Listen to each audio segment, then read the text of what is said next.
Hi, it's me, Tim Dodd, the Everyday Astronaut. Welcome back to Starbase. This is part 2 of our tour with Elon Musk. In part 1, we took you around Star Factory. We saw what's new. A lot's changed in 2 years. But in this one, we're gonna take you out to the launch pad, and we're actually gonna see the entire full stack rocket with Elon before its 4th flight test. Then we're gonna go talk to Elon after it flies, see what went right, what went wrong, and what to expect on future launches. So, part 2, let's get started.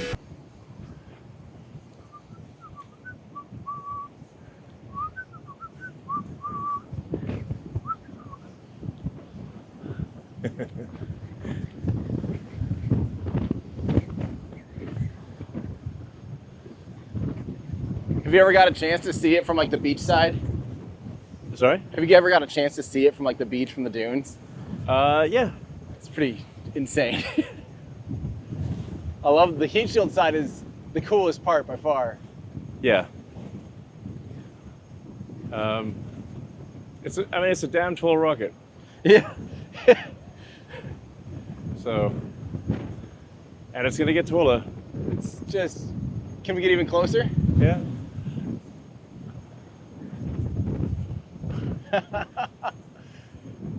I don't, even when you're underneath it, you don't quite get the sense of scale. Yeah. It's just insane.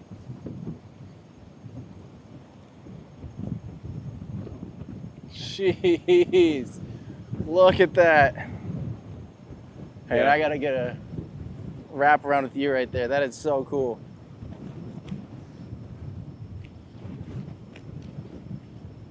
I mean, the scale just doesn't make sense. There's nothing else out here to like compare it to, you know? If this is a huge tower next to a ginormous rocket in the middle of nowhere with no buildings, no anything. So it's just so hard to put to scale what I mean, those grid fins are the size of a car. Yeah. And they're so far up there that nothing makes sense. Yeah. It's a gigantic rocket. I mean, it's 5,000 tons at liftoff. It's the largest flying object ever made of any kind. And you're trying to catch it. Yeah. Catch it with Mechazilla arms. I was actually slightly inspired by Kong vs. Godzilla. Yeah? You know Mechazilla? Yeah. Yeah. That's the reason for this? Well, the reason, yeah, the reason for the, like I said, there's many ways to solve this problem. Obviously, you could do it with landing legs. The problem with landing legs is you've got the weight of the landing legs, and you've got to protect them on entry, especially for the ship. That's tricky. Yeah. And then you've got to get a giant rocket from where it landed back onto the launch stand. Yeah. So I was trying to think of what is in the limit, the most efficient, most rapidly reusable architecture would be that the thing that lifts the rocket onto the pad is what catches it. What catches it? Yeah. So is there still plans, like, how will the ship actually get caught? Are there similar nubs on the ship as there are? They aren't currently nubs, but they will be, yeah. Okay, like deployable They'll like catch or you under the armpits, you know? Yeah, I was wondering, like, do you just grab it by the flaps, or is there the nubs then someday? This is a matter of much debate, but again, there's like a lot of ways to solve this. Yeah. It kind of depends on what range of kind of landing velocities they're going to deal with. You know, is it because if it comes in at like twice of if it comes in with a lot of momentum, you have to have much stronger catchers than if it doesn't. Right. Now the downside, if you try to reserve propellant such that it is a very precise landing, you're burning propellant to achieve that precision. So that's also. So which one is better? Right. That's also mass. Yes. Yeah. So do you want static mass or dynamic mass in the form of propellant? There's some combination of the two is needed in order to have the ship get caught by the arms and not have the forward flaps sheared off when it comes down. Right. Are the flaps, there's talks of the flaps kind of having a little bit of a redesign too, like maybe moving a little bit? Yeah. Is that still? There's actually, if you understand what the ship's trying to achieve, it's actually bugged me for a long time. for at least for the low Earth orbit missions, it's coming back with an empty cargo bay. So the ship naturally wants to come in engines first. Yeah. Because that's the heavy part. It's the center of mass is low. Yeah.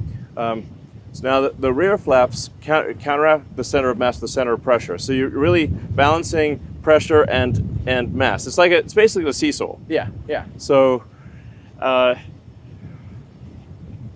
now forward flaps that are not fully stowed are actually hurting you, because forward flaps are, if you've got a maximally stowed position of the forward flaps, that means you still have some frontal area that is pushing the rocket backwards and making it want to go engines first. Right, right. So whereas frontal mass in the rear is helpful, basically frontal area in the rear is helpful. Yep.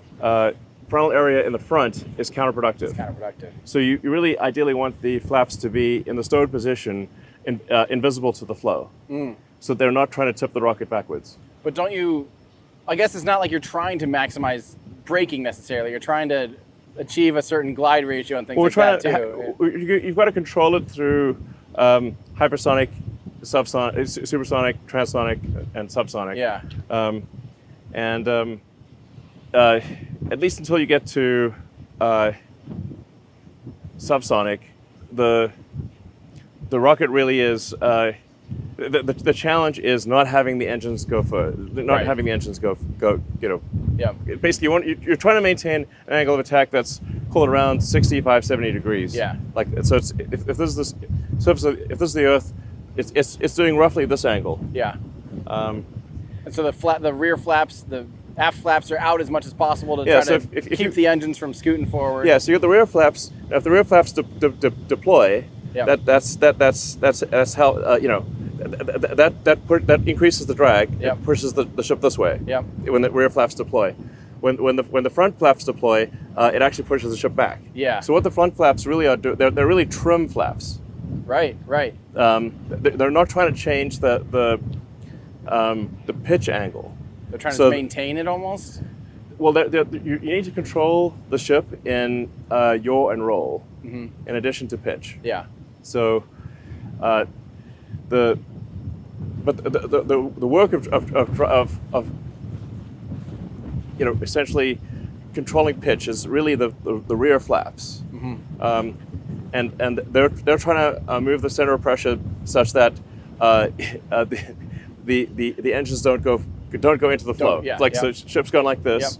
Rear flaps deploy. It makes it want to tip forward, which is good. It counteracts the mass at the rear. Yep.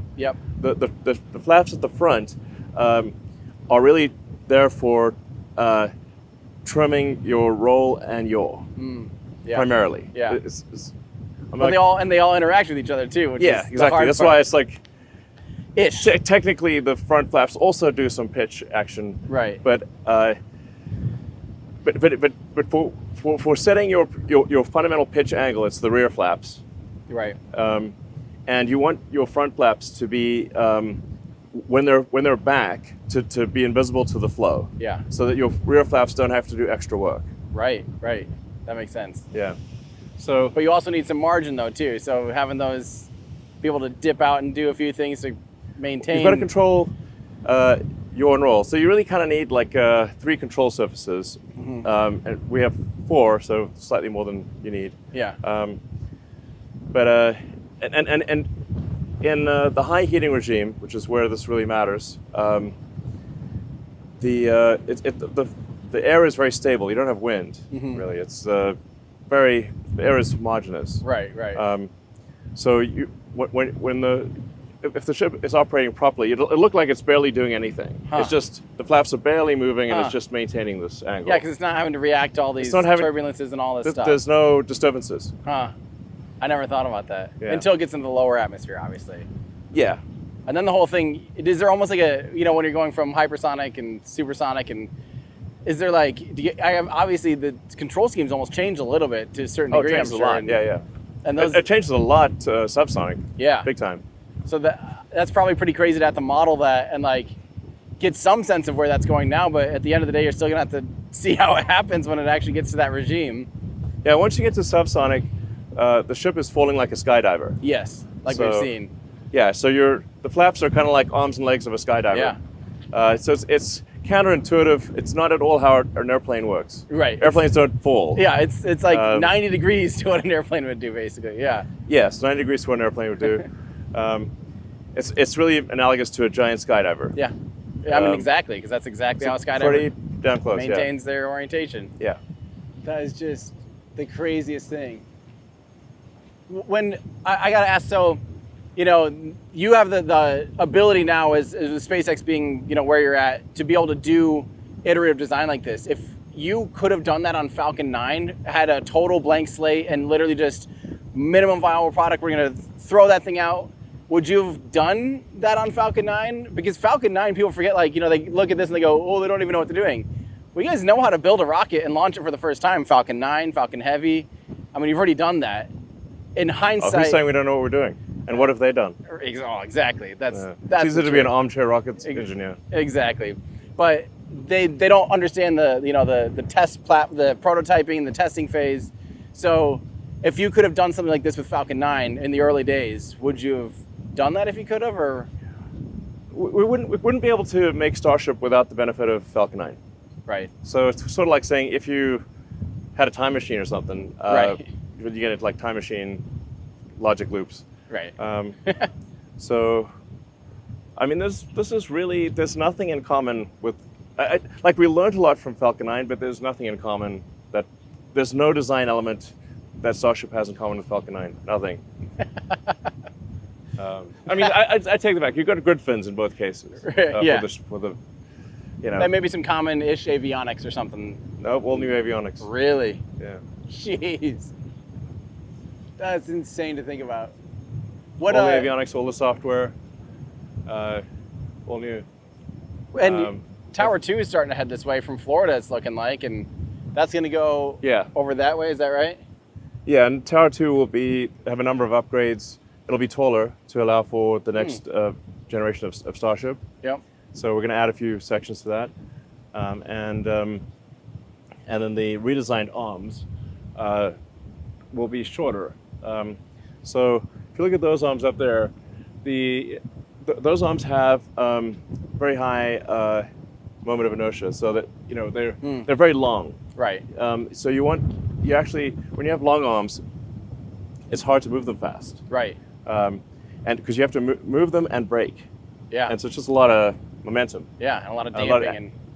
Yeah, so the new arms will be able to move much faster, and they'll be a fair bit shorter than those arms. Basically right at the catch point, right? Like there's pretty close. Not too much beyond that. Yeah. So they'll be a fair bit shorter. Maybe you get like a couple meters beyond the catch point. Well, is there any kind of redesign to the OLM and the booster bidet and all the flame trench and stuff like that? It's a total redesign, which I don't know if we should do a total redesign, but the guys really want to do it, so I was like, okay. Like it'll have like more of a flame trench this time? Yeah. This has turned out better than I expected, though, I have to say. Yeah. On Flight 2, when it took off and it was like, hey, look, it actually worked. Yeah. It's didn't cool. Blow up. So, but the ring and stuff, is anything changing? Is it almost like a whole everything new, or is it? Pretty much. Wow. Yeah. That's just crazy. The hold down arms also change.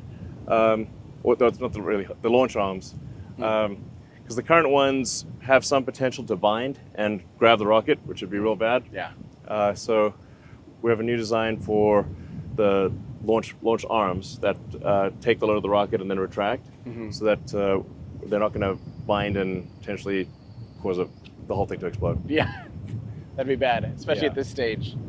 Yes. It's getting a lot more legitimate, and Yeah, we're trying to protect against the explosions. I've got basically bunker-like concrete walls. Yeah. A lot of steel protecting the launch tower. So it's designed to, like, that wall is designed to protect the propellant tanks against a full explosion of the rocket. Yeah.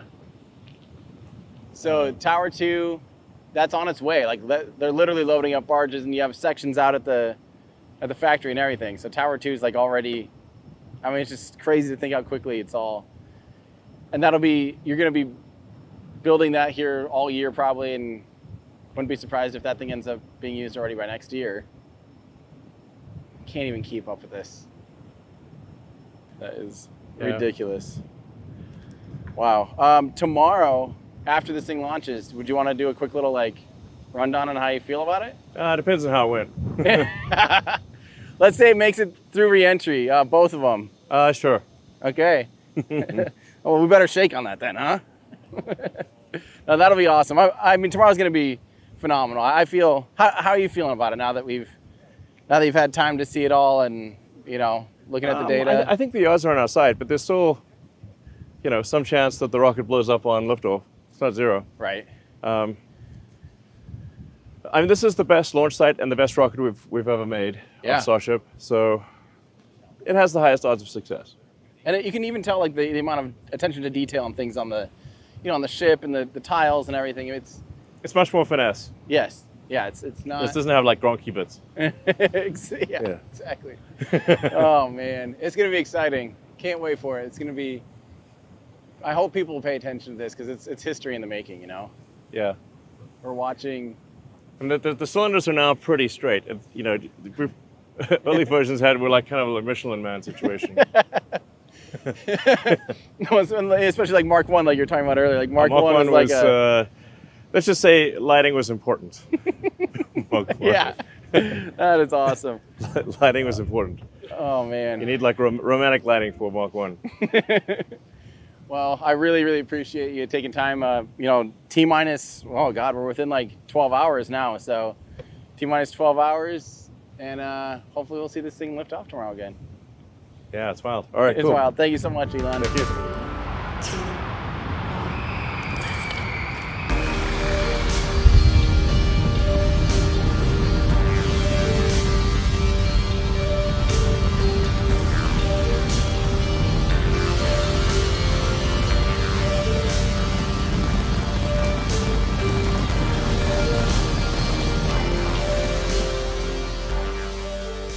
The next morning, that Starship stack with Booster 11 and Ship 29 did indeed launch for Starship's 4th full stack flight. Our everyday astronaut / cosmic perspective crews managed to get some amazing slow-mo shots, but only for the first few seconds due to cloud cover. We can't wait for the next launch, so we hopefully get some incredible slow-mo shots of the booster returning and hopefully a catch attempt as well. That will be crazy, and of course we'll be covering it live in 4K when it happens. But the good news is this test was the biggest success of the program yet, with both the booster and the Starship upper stage re-entering and softly splashing down. Which was great news for us because Elon kept his promise and followed up after this historic test. That was, come on, I mean, so sick. That was amazing. Yeah. You saw it? You saw the whole thing? I did predict that would happen, although it begs the question of why don't we do more about it? Like, we did do a lot. Oh my gosh, that was insane. Yeah. Do you feel pretty satisfied with the results of? Yeah, it's awesome. This is really, I'd say, best outcome day. Really, it is. I mean, did as you were watching the grid fins start to burn through, or I mean, not the grid fins, but the flaps. Well, I mean, you had to have thought one of those was just going to rip off, right? Yeah. I mean, the heating, you can see the heating from the internal cameras. Yeah.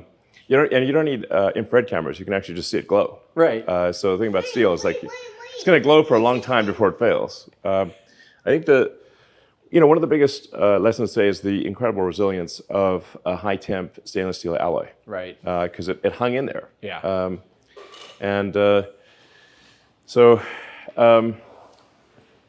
You always want to be careful about jumping to conclusions. Right. We need the jump to conclusions, Matt, from Upper Space. Right. Yeah. Don't exactly. Jump to conclusions. So we have to be a little hesitant about reaching conclusions before we fully analyze the data, because sometimes your first guess is they're wrong. Right. But we obviously need to make the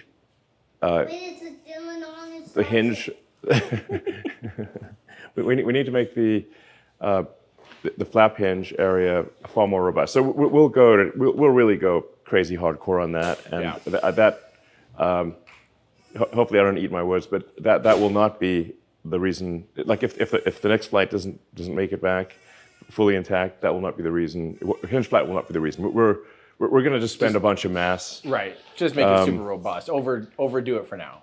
Yeah. I mean, there's just things you can do, to increase the tile precision, decrease the gap, improve the gap filler, thicken the tiles. If any gap is not perfect, then you got to crack the tile, pull it off, do another one. It's kind of a pain in the ass. Right. So it's not like we thought that if we thought there was something obvious that could be done about the hinge, flap hinge area, we would have done it. Right. But like I said, we'll just go to town. Probably thicker tiles, thinner gaps, better gap filler. Maybe even tightening the tolerances. There's a whole bunch of things that we can and will do for the next flight. I mentioned yesterday that we have an improved design of Starship coming down the pike. Not immediately, but it's something that I've actually been kind of harping on.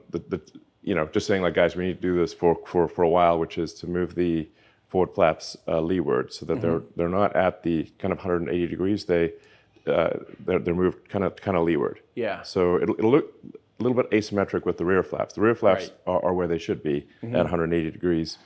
So are those aren't improvements you'll see already on like Ship 30? Because Ship 30 no, is it's a total redesign of the whole front section because you've got to redesign the mount points. Yeah. The reason it's not like the team disagreed with me about this. They did agree, but they were like, is that really the priority? Right. So because you've got to redesign all of the support structure, the actuator mount, it's a huge redesign of the front end. Right. And there will be a number of other sort of improvements we do to the header tanks and the whole front section, and it's kind of like front section version 2, which will be much better. Yeah. So more reliable, more payload, and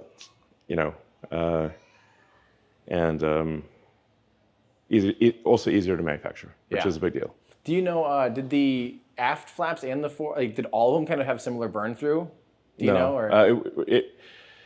No, the right forward flap was the one that had the, because there's tolerance variations. There's a little bit of just stochastic, luck. Right. Yeah. It's like there's a bit of Russian roulette going on here, which was the unlucky tile.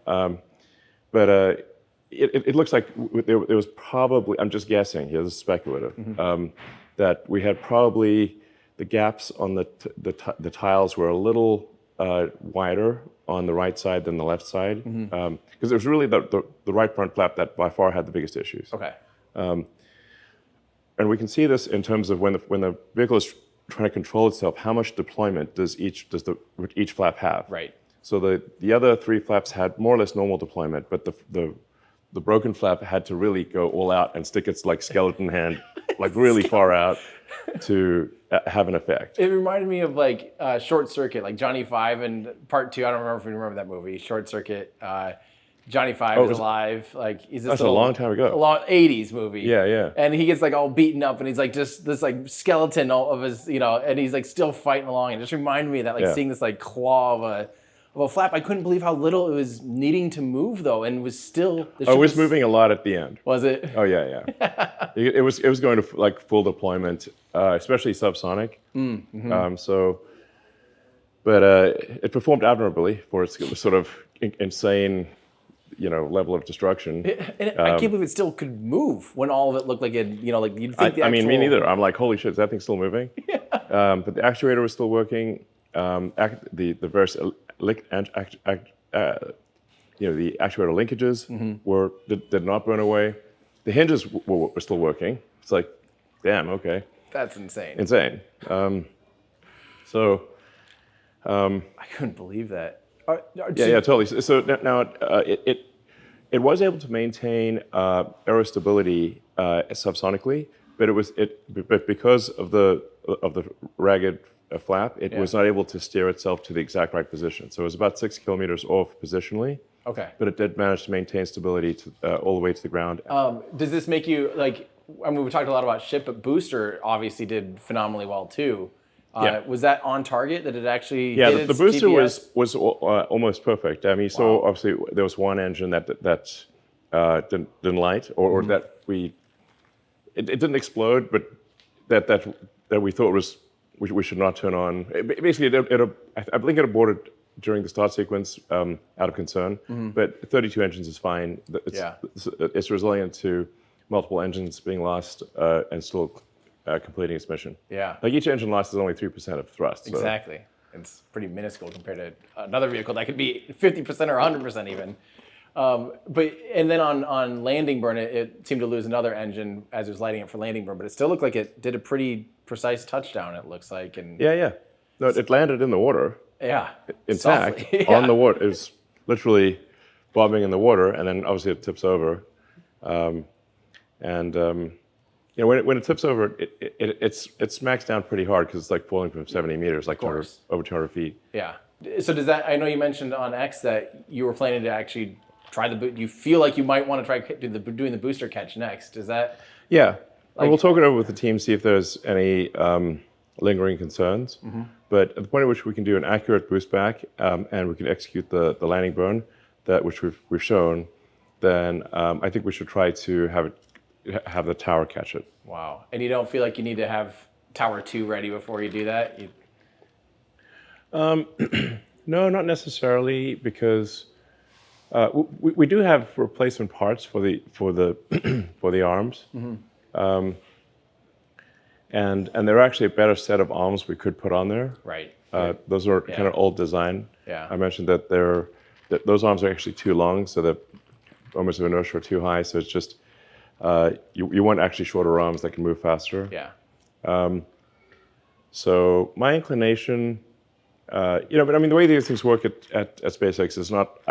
It's rare for me to sort of drop an imperial decree. Once in a while I will, but it's pretty rare. Yeah. Usually it's like we'll talk it over the team, see what the general consensus is, and move in that direction. Yeah. That's going to be wild. So hopefully next though, are we going to kind of see more or less a repeat, you think, again, and of this mission profile? Maybe bring the booster back. Would you maybe do a Raptor relight this time to kind of prove out orbital capabilities in coast phase? And yeah, that's a good question. We haven't decided. Are we going to do? Like clearly, a Raptor relight does work because we had the three relight. Yeah, the three steering engines, which would be the ones that would relit even after all that drama coming through crazy heating. Yeah. Of the two tiles that we put in the rear where we took the tiles off, we'd actually put some backup ablative there. One was 2 layers of ablative, one was 1 layer of ablative. Yep. The 2 layer of ablative did not burn through. The 1 layer of ablative did, but I'm not sure if it actually burnt through the steel too, but it did erode the single layer of ablative. But it just says that if you have 2 layers of our ablative, it does not actually burn through. So that could be for a missing tile. The backup layer you're kind of talking about. That's so worst case scenario next time, which will probably, knowing you guys, be in a couple months already. We're depending on what changes we make. I think from a SpaceX standpoint, I think we're ready within 30 days. Yeah. If we need to make a bunch of changes, I'd say from a SpaceX standpoint, not counting out regulatory, we're ready probably in less than 30 days. If there are bigger changes, I'd say not less. We're ready no later than 60 days, but probably closer to 30. And that's where people are, going to be shocked that you're seeing these vehicles just continue to increase cadence. I mean, this is the third flight in a row where you lifted off the most, complicated vehicle ever made right at the top of the window. Not scrubbing for days and days trying to figure out how to launch. Just the countdown was so smooth. Hit T0. We did have a ground valve, propellant tank valve on the ground that needed to be tweaked. But so that's what pushed it a little bit. But the vehicle itself had no issues. That's still incredible. Yeah. I mean, on like the 4th flight ever of the largest, most powerful rocket ever built. I mean, that's insane, and it's just going to keep going. So, Yeah, we're really excited. I know you guys have a lot to keep going here, so I really appreciate that you did follow up with us. This is absolutely awesome. Yeah. That's huge. Man. Occupy Mars, man. Yeah, you're making progress. Yeah. Congratulations again. Thank you so much for your time, and can't wait for the next one. All right, cool. Awesome. Thanks, Elon. Thanks again so much, Elon, and everyone here at SpaceX who made this tour possible. Huge thank you. This is just incredible. We're so excited for what's going on. We're gonna be out here for the next flight, you better believe it, so stay tuned. There's a lot more excitement to come. And while you're online, be sure and check out our incredible merch store for shirts like this, our Orbital shirt. We've got our heat shield tile collection, Falcon 9 model rockets, lots of other incredible stuff over at everydayastronaut.com/shop. Thanks everybody, that's gonna do it for me. I'm Tim Dodd, the Everyday Astronaut, bringing space down to Earth for everyday people.